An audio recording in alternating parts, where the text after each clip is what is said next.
आज भी दहेज के नाम पर अगर बेटियों को जलाया जाता है या वो आत्महत्या करती हैं या उनका शोषण होता है, तो इसमें मुझे लगता है कि सरकारों को हमारे और कठोर कानून बनाने चाहिए। उस परिवार से हमें ये सिक्योरिटी मिलनी चाहिए कि हमारी बेटी को न दहेज के लिए न किसी और प्रकार से उसको उत्पन्न किया जाए। आजकल सिर्फ दहेज का नाम नहीं है, बिना दहेज के उसके भी वो उनको टॉर्चर करते हैं बेटियों को हमारे, जिससे वो आत्महत्या करने के लिए मजबूर हो जाती हैं। उसके परिवार जो है ससुराल वालों को जेल होनी चाहिए, उसके पति को जेल होनी चाहिए और लड़की को सुरक्षा रखनी चाहिए।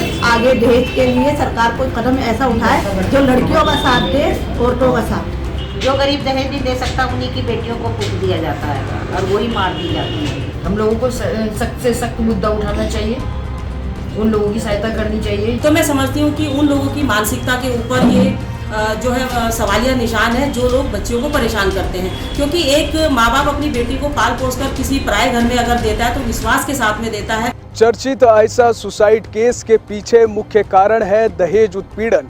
आपको बताना चाहूँगा, आदिकाल से ही दहेज प्रथा चली आ रही है और 21वीं सदी में आते आते ये दहेज प्रथा अपने चरम पर पहुँच चुकी है। हालांकि सवाल आखिरकार सरकारों से यही है कि क्यों आखिर दहेज प्रथा के खिलाफ कोई ठोस कदम नहीं उठाए जा रहे हैं। प्रतिदिन ऐसी हजारों महिलाएं हैं जो दहेज के उत्पीड़न का शिकार हो रही हैं और दहेज ना मिलने की वजह से या दहेज मांग की वजह से अपनी जान गंवा रही हैं। चर्चित आयशा केस भी एक ऐसा ही मामला है जिसमें आयशा नाम की एक लड़की ने अपने दहेज से तंग आकर के, अपने ससुराल वालों से तंग आकर के साबरमती नदी में कूदकर अपनी जान गंवा दी। अब गौर करने वाली बात होगी कि आखिरकार इस दहेज प्रथा को रोकने की कवायद तो हमारे आसपास के लोग भी खूब बढ़ चढ़ कर कहते हैं, लेकिन क्या वो खुद दहेज प्रथा का विरोध करते हैं या नहीं। मैम, लगातार देश में प्रतिदिन ऐसी दहेज उत्पीड़न की घटनाएं सामने आती है। चर्चित आयशा केस भी जो है इसी दहेज उत्पीड़न का शिकार है। आपका क्या कुछ कहना है? देखिए, सबसे पहले तो ये बहुत ही दुखद घटना है कि इसमें हम अपनी बच्चियों को पालते हैं, उनको बड़ा करते हैं और फिर किसी परिवार में अपनी बच्चियों को हम लोग शादी करवाते हैं और अगर वहाँ हमारी बच्ची की हिफाजत नहीं होती है तो उस माँ बाप पे क्या गुजरती है, ये मैं समझ सकती हूँ इन सारी चीज़ों को।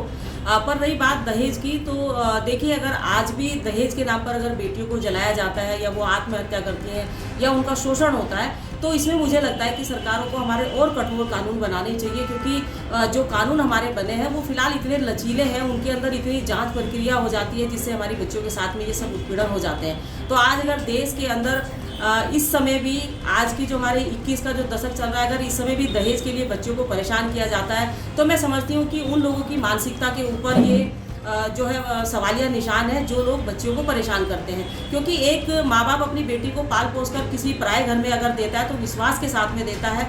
अगर उस विश्वास के साथ में उनका विश्वासघात होता है तो उस पेरेंट्स को या पूरे देश के अंदर, प्रदेश के अंदर जहाँ पर भी बच्चे हैं, क्योंकि हम उन्हें पढ़ाने का काम करते हैं, लिखाने का काम करते हैं, शिक्षित बनाने का काम करते हैं, अगर आज भी हमारी बच्चियों के साथ में दहेज के नाम पर उनका शोषण होता है, तो मुझे लगता है कि समाज की प्रत्येक नारी को बाहर निकल के इसके खिलाफ अपनी आवाज़ को बुलंद करना चाहिए और उन बच्चियों को न्याय दिलाना चाहिए जो बच्चे इस तरह का शोषण होती हैं, जिनका शिकार होता है। और उन पेरेंट्स को, जो माँ बाप या जो लड़के उन लड़कियों को परेशान करते हैं, उनको सज़ा मिलनी चाहिए, क्योंकि ये छोटी घटना नहीं है। अगर कोई भी बच्ची, हमारी खाली आशा की बात नहीं है, और भी बहुत सारी ऐसी बच्चियां हैं जो दहेज के नाम पर उनका शोषण किया जाता है, माँ बाप से ज़बरदस्ती दहेज मांगा जाता है, दहेज के नाम पर बच्चियों को शोषित किया जाता है। तो मुझे लगता है कि सरकारों को इसमें कठोर कानून बनाने चाहिए, इस तरह के नियम होने चाहिए कि हमारी बच्चों को सुरक्षा मिल सके।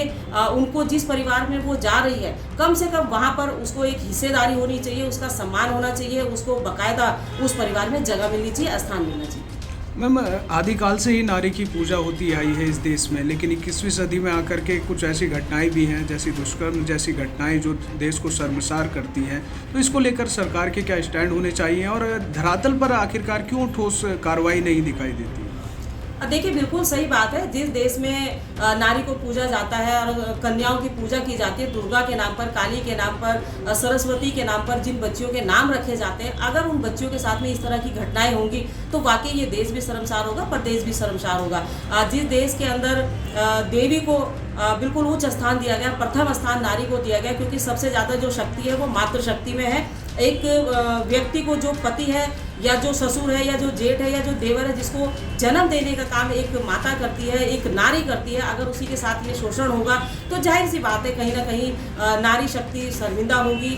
और जो हम दुर्गा के नाम पर जिसको पूजते हैं, हमारे नवरात्रों में जो हमारी छोटी छोटी कन्याओं को पूजा जाता है, आज उनके जन्म पर हम लोग खुशी मनाते हैं। तो मुझे लगता है कि सरकारों को इसमें ज़्यादा से ज़्यादा कठोर कानून बनाने की आवश्यकता है। जो कानून हमारे बने उनमें परिवर्तन करके कुछ इस तरह के कानून बनने चाहिए कि जब हम अपनी बच्ची की शादी किसी दूसरे परिवार में करते हैं तो वहाँ उनकी सुरक्षा के ऊपर भी कुछ ना कुछ ऐसे परिवार से एविडेंस, ऐसे एफिडेविट लेने चाहिए कि अगर हमारी बच्ची के साथ कोई भी घटना इस परिवार में घटती है तो उसकी पूर्ण जिम्मेदारी उस परिवार की होनी चाहिए। मैं सिर्फ इतना कहना चाहती हूँ, ना दहेज लो ना दो। जो गरीब माँ बाप है वो दहेज दे नहीं सकते। ये अमीरों ने ये रीत चलाई है, अमीर दे सकता, गरीब नहीं दे सकता। जो गरीब दहेज नहीं दे सकता उन्हीं की बेटियों को फूंक दिया जाता है और वही मार दी जाती है। ऐसे कई मामले हैं जो जिनमें दहेज के लिए उत्पीड़न किया जाता है महिलाओं का, क्या कहना चाहेंगे? दहेज के प्रति आवाज़ उठाने की ज़रूरत भी है और दहेज लेना देना बिल्कुल बंद होना चाहिए। कोई कानून ऐसा बनना चाहिए जिससे कि कोई दहेज ना ले सके ना दे सके। उसके बाद भी अगर हम अपनी बेटी को किसी परिवार में ब्याहते हैं, उस परिवार से हमें ये सिक्योरिटी मिलनी चाहिए कि हमारी बेटी को ना दहेज के लिए ना किसी और प्रकार से उसको उत्पीड़न किया जाए। आजकल सिर्फ दहेज का नाम नहीं है, बिना दहेज के उसके भी वो उनको टॉर्चर करते हैं बेटियों को हमारे, जिससे वो आत्महत्या करने के लिए मजबूर हो जाती हैं।